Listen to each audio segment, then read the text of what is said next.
Hello my YouTube family, कैसे हैं आप सब लोग। Welcome my YouTube channel voice of Nilofar. तो चलिए आज की कहानी शुरू करते हैं। अरे, और कितनी देर लगेगी तुम्हें तैयार होने में? किसे दिखाना है जो इतना सज सवर रही हो? सभी नई बहू को देखने आ रहे हैं, तुम्हें नहीं।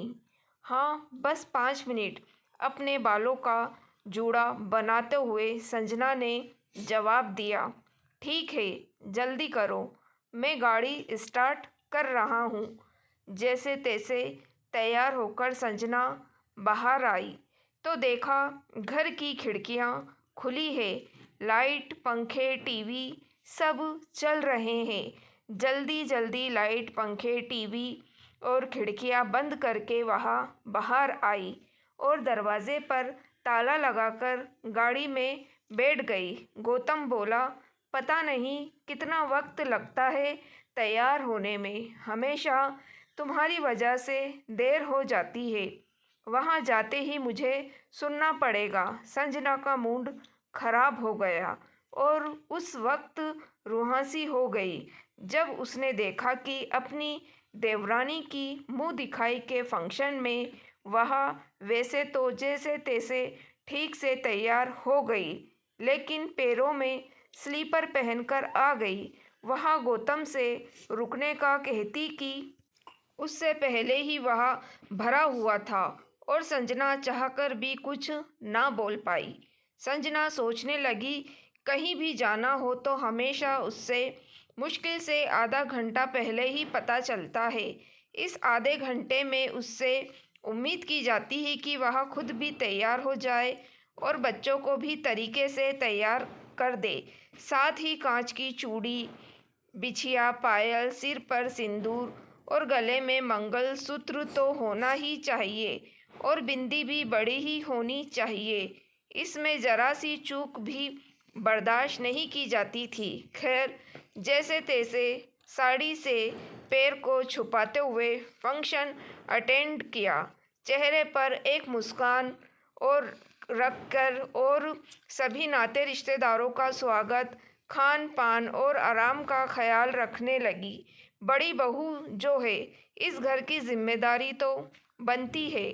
उसकी आदत से ठीक 4 साल पहले ढेर सारे रंग बिरंगे सपने सजोए कुमकुम लगे कदमों से अपने पिया के घर पर पहला कदम रखा था। संजना ने फिर पिया के साथ कलेवे खोलना, थाल उठाई, जुआ जुआई, मुंह दिखाई जैसे कई रस्में निभाई थी और इन रस्मों को निभाते, शर्माते, डगमगाते वह कब गौतम के करीब आ गई उसे पता भी नहीं चला। पिया के प्यार की मदहोशी में मदहोश दिन बड़े अच्छे कट रहे थे। वह गौतम के प्यार में इस कदर डूब गई थी कि सास ससुर से मिलने वाले इन तानों और उल्हाना को अनसुना कर दिया करती थी। बड़े ही धैर्य के साथ वह अपनी गृहस्थी में रमने की कोशिश कर रही थी। पर कहते हैं ना कि हर दिन एक समान नहीं होते। जहाँ खुशियाँ आती है वहाँ गम की परछाई भी पीछे पीछे ही आ जाती है। संजना नई नवेली दुल्हन की तरह घर के सभी सदस्यों का मन जीतने की कोशिश करती, सबकी ज़रूरतों का ध्यान रखती ताकि सासू जी की हर बात को बिना किसी तर्क वितर्क के मानती। और फिर भी उसे महसूस होता था कि शायद कोई कमी रह गई है मुझसे, इसलिए कोई घर में उस तरह से खुश नहीं होता जैसे मेरे मम्मी पापा होते थे।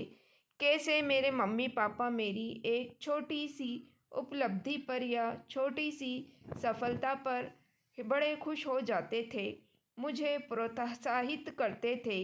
कोई भी नई सब्ज़ी या पकवान बनाना सीखती थी वह तारीफ़ भी करते और अगर कोई कमी रह जाती तो इस तरह से बताते कि मैं दुगने उत्साह के साथ उसे सुधारने में लग जाती। लेकिन यहाँ तो जरा सी चूक होने पर भी इतना बुरा डांटते हैं कि रोना ही आ जाता है। कभी याद नहीं आता कि पापा ने कभी ज़ोर से डांटा हो। वो तो ससुराल आकर पता चला कि डांटने वाले पापा भी होते हैं। पियर में तो पापा ने हमेशा बचाया ही है माँ की डांट और मार से। और माँ पापा ने संस्कार ही ऐसे दिए कि बड़ों के सामने बोला नहीं जाता, चाहे खुद की गलती हो या ना हो, सब कुछ चुपचाप सुनती और कोई गुंजाइश होती तो सुधारने की कोशिश करती। कभी कभार ज़्यादा परेशान हो जाती तो सोचती थी गौतम से कहो, पर अगले ही पल अपना फैसला बदल लेती, क्योंकि वह समझती थी कि गौतम विश्वास नहीं करेंगे, उनके सामने का अच्छा हुआ ही नहीं। इसलिए जो भी बात होती थी गौतम की गैर मौजूदगी में होती थी, तो वहाँ भला कैसे विश्वास करते। अरे संजना किन ख्यालों में डूबी हुई हो, और यह चाय किसके लिए बना रही हो, एक कप मुझे भी देना। संजना वर्तमान में लौट आई और अपनी ताई सास के पैर छूकर बोली, नई बहू के मम्मी पापा के लिए बना रही हूँ, आपके लिए भी बना देती हूँ। ताई सास कहती है, संजना तुम्हारे पियर से कोई नहीं आया। संजना बोली, नहीं कोई नहीं आया, क्योंकि किसी ने बुलाया नहीं, और आप तो सब जानती है यह हमेशा की बात है। ताई सास बोली, अरे तुम तो क्यों नई देवरानी के पियर वालों की आओ भगत में लगी हुई हो, तुम्हारे तो पियर वालों को पूछा भी नहीं, यह भेदभाव नहीं है क्या। संजना बोली, हाँ ताई जी, भेदभाव तो है, लेकिन यह भेदभाव तो मेरे सास ससुर कर रहे हैं, इसमें मेरी देवरानी या उसके पियर वालों का क्या दोष है। आप तो आराम से बैठकर चाय पीजिए, इन सब बातों को छोड़िए। चाय पीते हुए संजना के सामने अतीत के पहले की घटना आंखों के सामने चलचित्र की तरह घूमने लगी। 3 साल पहले उसे अपने ससुराल को छोड़ने के लिए मजबूर होना पड़ा, क्योंकि उसने अपने ससुर को जवाब दे दिया था।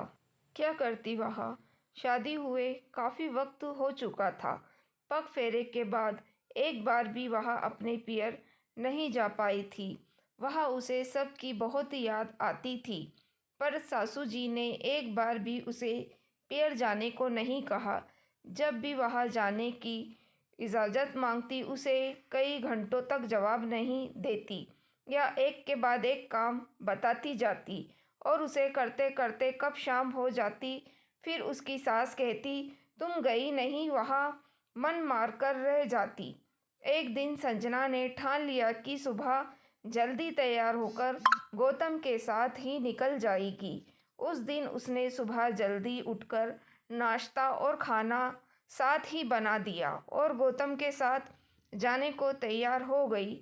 जैसे ही सासू जी ने संजना को तैयार देखा, वह नाराज से हो गई और बोली, क्या सुबह सुबह क्या कर रही हो, घर के काम कौन करेगा। मैंने नाश्ता और खाना बना दिया है, मैं पियर जा रही हूँ। संजना का इतना कहना था कि ससुर जी चिल्लाकर बोले, किसकी इजाज़त से पियर जा रही हो। संजना से भी इस बार रहा नहीं गया, वह बोल पड़ी, अपने पियर जाने और मम्मी पापा से मिलने के लिए मुझे किसी की इजाज़त की ज़रूरत नहीं है। आपको कैसे लगेगा जब आपके बेटे को आपसे बात करने के लिए इजाज़त मांगना पड़े। और मैं तो हमेशा पूछती थी, लेकिन कोई जवाब ही नहीं देता था, तो मैंने भी सोच लिया अब किसी से नहीं पूछूंगी। इतने वक्त का गुब्बार और गुस्सा संजना के शब्दों में झलक रहा था। आज ना उसे माँ के संस्कार याद आ रहे थे और ना ही पिता की सीख। उसे याद रहा तो सिर्फ वह तड़प और बेबसी जो इतने महीनों से वह महसूस कर रही थी।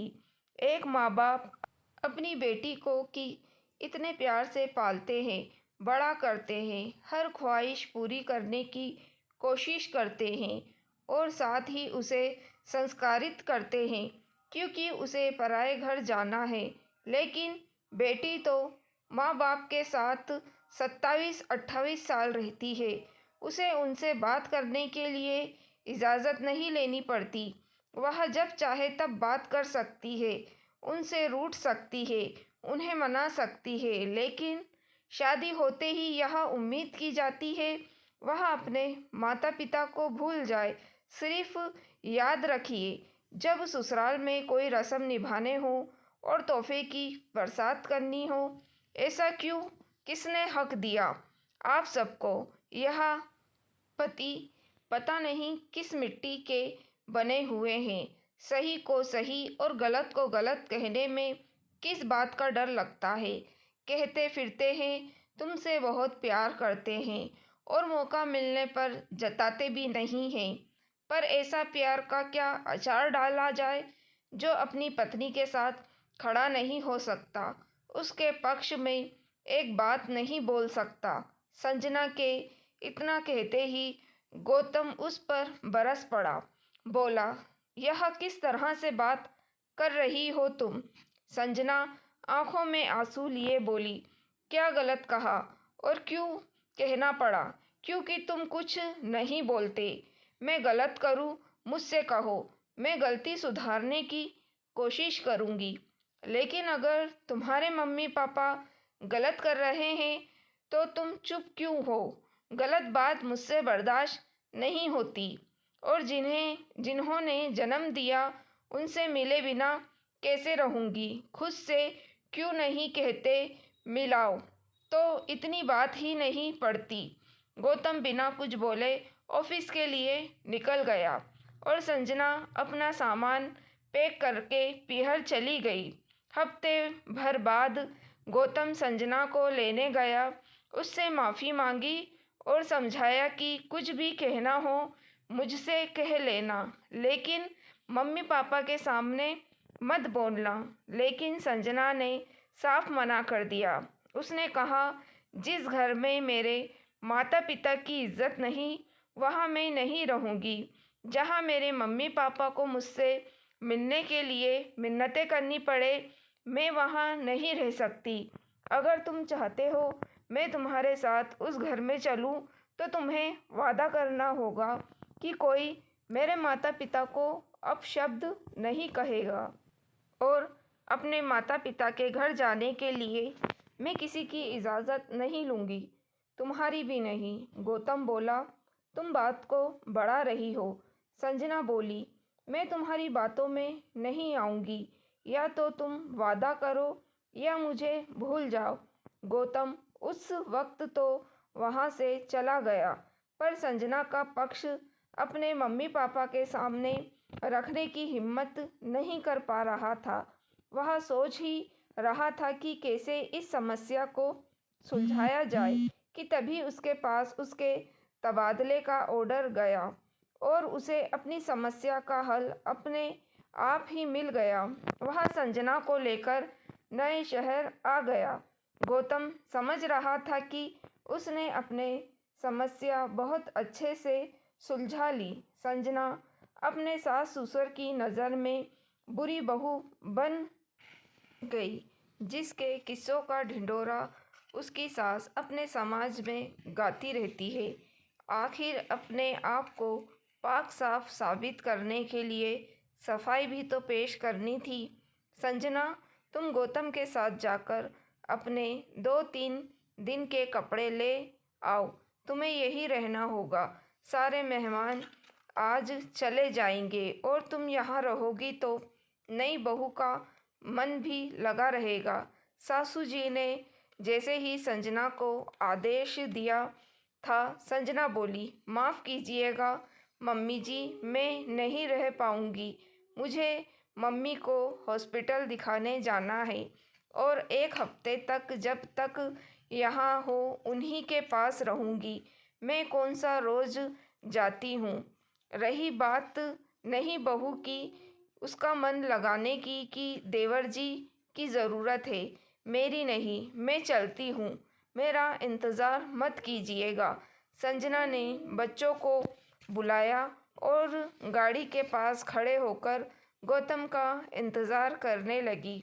वह बहुत खुश थी अपने फैसले पर, क्योंकि वह आज़ाद थी। वह अपने सारे कर्तव्य निभा रही थी। सर पर पल्लू, हाथ में कांच की चूड़ी, पाजेब, बिछिया, सिंदूर सब पहना था उसने। सास ससुर के पैर भी छूती है, चाहे आशीर्वाद मिले या अपमान। जब भी घर में कोई काम होता है, एक बार बुलाने पर तुरंत पहुंच जाती है, लेकिन अपनी जिंदगी अपनी मर्जी से जी रही है। अब उसे अपने घर जाने के लिए, माता पिता से मिलने के लिए, उनके प्रति अपने फर्ज निभाने के लिए किसी की इजाज़त नहीं लेनी होती। अब कोई उसके माता पिता की बेइज्जती करने की हिम्मत भी नहीं कर सकता।